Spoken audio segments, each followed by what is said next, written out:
বেশ কয়েকদিন ধরে বিজেপির অন্দরে একটা খবর গুঞ্জন চলছে যে কে সভাপতি হবে। সুকান্ত মজুমদারকে সরানো হবে, নতুন সভাপতি আসবে। সেইখানে কখনো দিলীপ ঘোষের নাম, কখনো শুভেন্দুর নাম, কখনো আবার নতুন কারো নাম ভেসে আসছিল, কোনো মহিলা হবে। তো এবার বীরভূমের কেষ্টরগড়ে বিজেপির সভাপতি হবেন অগ্নিমিত্রা পাল, এরকম একটা পোস্টার পড়ে গেছে। আসানসোল দক্ষিণের বিজেপি বিধায়ক অগ্নিমিত্রা পালের নামে পোস্টার পড়ল কেষ্টগড়ে, বীরভূমে।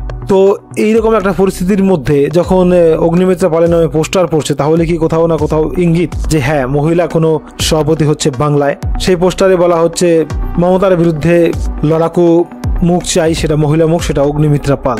তো এইভাবে অগ্নিমিত্রা পালের নামে পোস্টার পড়ছে জায়গায় জায়গায়, সেটা কতটা ইতিবাচক দিক, এবং সত্যি কি অগ্নিমিত্রা পাল হচ্ছে? আর অগ্নিমিত্রা পাল হলে কি সত্যি সত্যি মমতা বন্দ্যোপাধ্যায়ের লড়াইটা কঠিন হয়ে যাবে? কারণ মহিলার বিরুদ্ধে মহিলা বিজেপির একটা নতুন চাল হতে পারে। তো অগ্নিমিত্রা পাল যদি সভাপতি হয়, বিজেপির রাজ্য বিজেপির সভাপতি হয়, সেক্ষেত্রে কতটা বেগ পাবে তৃণমূল কংগ্রেস? আর যারা দিলীপ ঘোষ, শুভেন্দু অধিকারী, সুকান্তরা এবং অন্যান্যরা কি এটা, এই যে অগ্নিমিত্রা পাল হবে সভাপতিটা, কি মানছেন? বা আপনারা যারা সমর্থক তারাও কি মেনে নিচ্ছেন যে অগ্নিমিত্রা পালই হোক, একটা নারীমুখী হোক সভাপতি?